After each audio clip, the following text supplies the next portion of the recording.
Я думаю, каждый мужчина сталкивался с такой ситуацией в отношениях, когда после очередной ссоры девушка говорит, что мы расстаемся. Я устал от этих бесконечных скандалов. Собирает вещи и уходит. Но проходит время, и она пишет сама. Ты отвечаешь, у вас завязывается диалог, и она возвращается. То есть все налаживается, как будто бы. Но проходит время, и ситуация повторяется. Снова не уверена в своих чувствах, мне нужно подумать. Что особенно здесь интересно и на чем хочу сделать акцент таких расставаний с тобой, может быть множество за какой-то определенный короткий даже период. Кто-то за один год умудряется расходиться и сходиться по 5 раз. У меня на консультациях таких историй. Каждая вторая, друзья. Как будто женщина не может определиться. Решить, хочет ли она быть с тобой по итогу или нет. Поэтому сейчас, как всегда, я приведу конкретный пример, дам готовую фразу, как правильно ответить женщине, чтобы все наладить. И какие действия предпринять, чтобы остановить раз и навсегда эту Санта-Барбару. И чтобы девушка любила. Большинство мужчин, окрыленные этой любовью великой, наивно аргументируют себе очередное возвращение бывшей или примирение после грандиозной ссоры тем, что вот, значит любит, не может без меня. Просто у нее вот такой непростой характер. Сложный характер. Она же не такая, как все. Она особенная. Ну, я, конечно, тоже накосячил там немного. Обязательно моя вина в этом есть, да. Поэтому она и сомневается. Она просто проверяет мои чувства. Ведь раз мы в 5-й раз сходимся, значит сама судьба говорит, что это мой человек. Что у нас особая крепкая связь. Звучит замечательно, конечно, друзья. Но, может быть, судьба в 5-й раз пытается тебе что-то иное сказать? Что я вижу? Давайте снимем эти розовые очки и посмотрим на правду. Ведь ты сейчас смотришь это видео именно для этого, ну я надеюсь. Да, она может быть неприятна.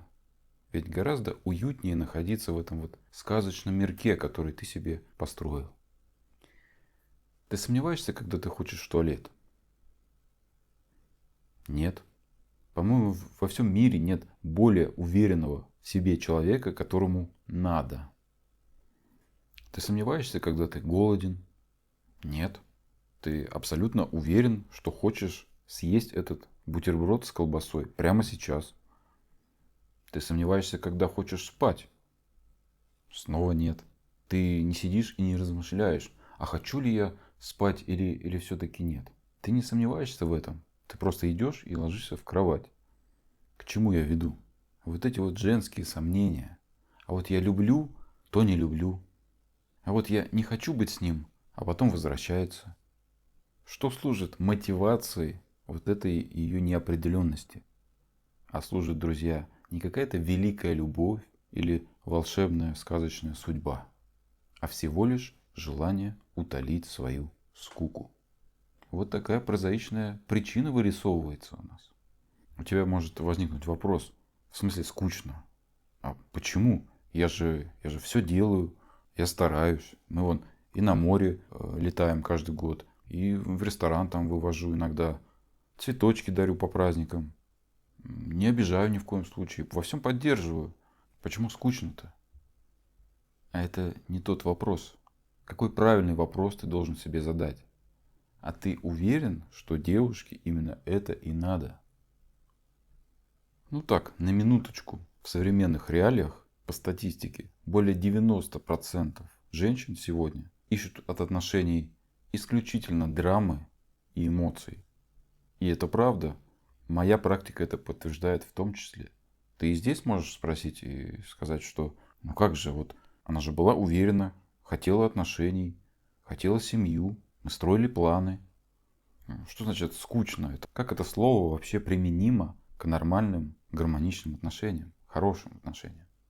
А дело в том, друзья, что в подавляющем большинстве случаев мужчина здесь выступает в роли такого контраста. Такой тихой гавани, где женщина, склонная к этим избыточным эмоциям и драме, она может немного передохнуть. И ты для этого очень удобен. То есть после таких вот драматичных, токсичных отношений, где бывший ее ни во что не ставил, не ценил, там, изменял, где, конечно же, она любила его, терпела долгое время, мучилась, страдала, получая кайф при этом, на минуточку, да, такой своеобразный кайф.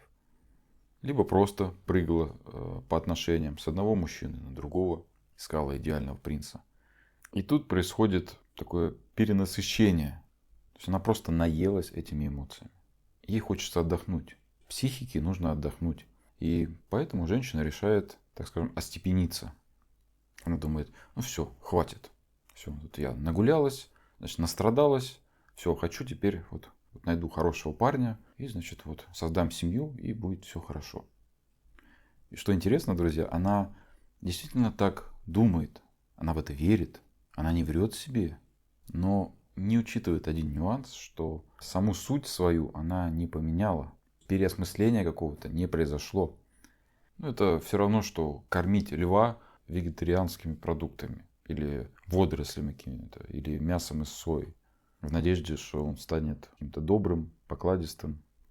И поначалу он даже может попробовать эти продукты и покушать с удовольствием. Как бы что-то вот новое, необычное, вкусное. Но природа такова, что ему нужно мясо. Настоящее мясо.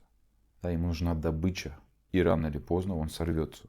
Потому что такова его суть. Так и здесь. В нормальных отношениях с хорошим мужчиной вот такая барышня, она не может заиметь вот этого кайфа и эмоций на длинной дистанции. Не может. Здесь рутина, здесь скучно. Оказывается, здесь нужно не только получать, но и отдавать, вкладываться, любить. Причем не в каком-то гормональном угаре находясь, а на трезвую. То есть совершать осознанные реальные действия. А это сложно, это надо преодолевать себя, а организм к этому не приспособлен, привычки не выработаны. То есть что получается? У вас разные цели. Тебе от отношений нужно спокойствие, прозрачность, уверенность в завтрашнем дне, поддержка, забота. А у девушки иные приоритеты. Ей требуется переживание, страсть, нестабильность, крайности, чтобы эту страсть получить. Просто вначале с тобой все это было как бы заморожено. Но аппетит рано или поздно проснется. И вот когда наступает стадия, когда все ровно, спокойно, женщина потихонечку начинает отношения портить. Сначала организует мелкие конфликты, стычки такие. И да, здесь она свои микродозы гормончиков она получает. Хорошо-то как. Вот это примирение, которое сопровождается яркой близостью. Ну, у каждого такое было. Потом постепенно она начинает замечать, что это как-то уже не торкает особо. И ссоры начинаются чаще и сильнее. Уже по любому высосанному из пальца поводу, что ты носки разбросал, или что не можешь полку прибить уже вторую неделю. Но опасность здесь заключается в том, что и к этому очень быстро адаптируешься и привыкаешь. И вот эти обычные уже ссоры, превратившиеся в рутину, где ты еще и покорно потом бежишь извиняться или на эмоциях крушишь вокруг мебель, уже не доставляют такого удовольствия. Требуется повышение ставок. Выше риск, выше доза дофамина. А что еще может это дать? Ну, конечно же, расставание или угроза этим расставанием. Понимаете, какую дозу вот этой драмы девушка получит? Ну, не от самого расставания, а от последующего примирения, бурного примирения. До этого девушка и пострадает, и поплачет, и поскучает. И предвкушая все это удовольствие, она устраивает саботаж. Ну, это к частому вопросу мужчин. А вот почему так сложно договориться с женщиной, когда вы ссоритесь, или она собирает вещи и собирается уйти? То есть ты пытаешься с ней поговорить, выяснить причину, приводишь убедительные, понятные аргументы. Ты скажи, что не так, и я сделаю. Просто скажи. Но взгляд у нее пустой. Такое ощущение создается, что ты говоришь на иностранном языке, и она тебя просто не понимает. Единственное, пожалуй, что ты можешь услышать в ответ, это некая такая абстракция. Ну, по типу, вот ты не развиваешься. Ты вот стал мало уделять мне внимания. Или раньше ты был другим. Ну, знакомо же. Абстракция здесь выполняет для девушки одну единственную, удобную цель. Это своего рода шантаж. Я бы воспринимал это именно так. Сделай то, не знаю что. Пойди туда, не знаю куда. Принеси то, не знаю что. И тогда, возможно, я тебя выслушаю. Прислушаюсь, что ты там мне говоришь. Но опять же, не нужно здесь злиться на женщину. Она это делает бессознательно. Важно здесь нам что понимать. Женщина не хочет от нас каких-то действий или чего-то конкретного. Она ничего не хочет слышать. Ей не нужны твои доводы. Ей не нужна твоя правда. Никаких четких условий не будет. И это, конечно же, мужчину сводит с ума. Это если провести аналогию тебя и девушки твоей в отношениях, как пару гребцов в лодке. И вот вы поначалу гребете синхронно, слаженно, в одном направлении. Но твой партнер по лодке вдруг неожиданно ему надоедает, и он начинает грести в противоположную обратную сторону. То есть ты гребешь вперед, а он назад. И ты не понимаешь, но ты думал, что у нас одна дорога, да, один путь. Мы все распланировали. Что происходит? Как проблемная женщина подводит тебя к расставанию? Два распространенных сценария. Первый. Если ты такой весь безопасный, все сглаживаешь, терпишь непозволительное поведение, то есть делаешь все, чтобы сохранить это некое спокойствие в отношениях, то женщина инициирует это расставание сама. Она выдает дежурные фразы «я запуталась в своих чувствах», и «мне нужно подумать», и уходит в паузу. Да, здесь во многих случаях бывшая сама выходит потом на связь, чуть попозже. Говорит, что погорячилась и что все осознала, что люблю только тебя.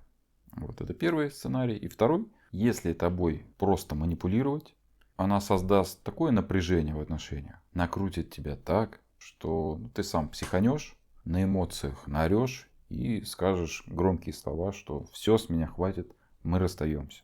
Да, или собирай вещи и уматывай. Выгодно, да? Ведь при таком раскладе мужчина уверен, что это он виноват, что это его ошибка. Не сразу, но через неделю это чувство начнет его поедать. И он обязательно побежит извиняться и говорит, что перегнул палку, прости меня. И что интересно, женщина это знает. Она уверена в этом, что ты прибежишь. И даже благосклонно примет твой прогиб. Ведь она находится в предвкушении этой очередной порции дофамина, которую она получит, когда вы соединитесь. И что занимательно, какое-то время потом все как будто бы хорошо. Как будто бы вы начали заново, вам выпал еще один шанс. Все спокойно, все наладилось, никаких даже ссор нету особо. Как будто бы на какое-то время наступает счастливое затишье, я бы его так назвал. И у тебя появляется иллюзия, что теперь все будет хорошо. Просто мы там притирались, да, а теперь притерлись и уже все, чего ссориться. Не советую обольщаться, друзья. Здесь кроется очередная опасность, и она гораздо серьезнее, чем все до этого. Первое. С каждым очередным вашим возобновлением отношений женщине получается извлечь все меньше и меньше этих гормончиков удовольствия после возвращения. Так же, как когда-то она перестала получать эти эмоции после этих ваших конфликтов и ссор. Это первый нюанс. И второй, что с каждым новым уходом девушки ее значимость для тебя, наоборот, начинает расти все больше и больше. Уже тебя начинает штырить этими эмоциями все сильнее и сильнее. Проще говоря, все больше залипаешь на девушку, влюбляешься, если простыми словами. К чему это ведет? К тому, что однажды очередное ваше примирение уже будет таким чисто формальным. Как на работу сходить. То есть девушка эмоций уже не получит совсем. И однажды бывшая уже либо просто не вернется, потому что а зачем ей возвращаться, если кайф это ты не даешь уже. Ты либо быстро принимаешь ее, либо сам бегаешь, возвращаешь. А смысл? Либо вернется, но так чисто, потому что вариантов других нет. Радость у нее особо это не вызовет. А для тебя отношения эти станут адом, в котором нет ни капли уважения и любви. И настанет момент, когда ты неизбежно услышишь эти слова, что я полюбил другого. Что нам со всем этим делать, друзья? Как остановить этот маятник? Конкретные действия. Какой один из самых лучших инструментов для того, чтобы заиметь эффективность с женщиной, которая теряет интерес? Это разрыв шаблона. И то, что она знает тебя как облупленного, ну раз позволяет себя так деструктивно вести, здесь сыграет нам только на руку. Она уверена, что ты в очередной раз быстро ее примешь или сам побежишь возвращать. Так как делал до этого, ты сам собственноручно дал ей это положительное закрепление. Ну, что, конечно же, ошибка. Так вот, девушка в очередной раз сомневается, там, я вот запуталась, я не уверена, я не знаю, что я к тебе испытываю. Мне нужно время подумать. То есть, что она делает? То есть, своей вот этой неопределенностью женщина снимает с себя ответственность за свои разрушительные действия. И этим как бы побуждает тебя, что ты будешь спасать вот эти вот паршивенькие отношения в очередной раз. Упрашивать, пытаться поговорить. Удобно? Удобно. По ее сценарию это идет. По ее сценарию. А что нам надо сделать? Не дать этому сценарию состояться. Обломить его. Поэтому, друзья, мы разделяем ее мнение. Ну, попросту соглашаемся с ней. Мы говорим: да, дорогая, ты абсолютно права. У нас в отношениях в последнее время все плохо, все не клеится. Я хотел с тобой поговорить, но времени все никак не находил. Молодец, что затронул эту тему. Продолжай, что ты там хотела сказать? Что произошло? Мы сорвали сценарий, сорвали план, перехватили ролевую инициативу. Неожиданно, внезапно. То есть этим ответом мы даем понять женщине, мы ей транслируем, что мы не собираемся плясать под ее дудку. Более того, мы сами уже сомневаемся в целесообразности этих отношений. И вот это ставит девушку в тупик. Ведь все пошло не по ее сценарию. В большинстве случаев, скорее всего, она даст заднюю. То есть начнет как-то юлить, оправдываться, что там, да ты не так понял. Но здесь опять же много нюансов. Этим все не ограничится. И если ситуация все-таки запущена, но в большинстве случаев она запущена, куда же без этого? И в том, как ты это произносишь, не будет убедительности, не будет определенного мета-сообщения, определенного твоего внутреннего состояния, с которым ты произносишь это все. То есть ты не будешь верить сам в то, что ты говоришь. Да, девушка может тебе особо не поверить. Потому что у женщин вот очень хорошо развит этот эмоциональный интеллект. Она очень тонко чувствует, правду ты говоришь, готов к действию. Или все-таки ты блефуешь. Но как бы то ни было, мы повысим свои позиции в последующем, чтобы подтвердить свои слова, подкрепить их делом. Да? Мы можем смело входить здесь в игнор. То есть женщина здесь поверит в наши слова в любом случае, просто немножко постфактум, да, попозже. И игнор будет более быстрым, да, более эффективным здесь. Подытожив, какое правило тебе необходимо держать в голове обязательно? Это то, что за деструктивное поведение женщины в отношениях всегда должно быть соразмерное последствие, действие с нашей стороны. Обязательно. И это, пожалуй, одна из самых распространенных ошибок мужчин. Когда они закрывают на это глаза, а то и вообще поощряют это подарками или беготней своей. Девушка рушит отношения своими сомнениями, своей неопределенностью какой-то, которую даже нельзя понять, увидеть, осознать, пощупать. Это ведь серьезный проступок, который обязательно должен иметь свое наказание. Не люблю слово, так как тут транслируется наша зависимость все-таки от женщины. Ну, вот слово последствия, да, в самый раз. И это последствие ни в коем случае не должно являться каким-то поощрением или другой крайностью, злостью или обидой. Взаимоотношения мужчины и женщины можно сравнить с отношением начальника и подчиненного на работе. Будет ли работодатель оплачивать премию сотруднику, который периодически опаздывает, срывает сроки и плохо выполняет свои обязанности? Нет, он наоборот лишит премии, урежет зарплату, да и вообще задумается, а нужен ли мне такой работник. И это будет логично, соразмерное действие. Также и в отношениях. Все просто, казалось бы. Но завышенная значимость к женщине, конечно же, не дает эффективно действовать. Поэтому настоятельно рекомендую, кто попал в эту ситуацию, приобрести мой курс «Как не думать о бывшей и начать жить». Занизить значимость, и ты больше не будешь совершать вот таких наивных детских ошибок. Друзья, жду ваших историй в комментариях и скоро увидимся.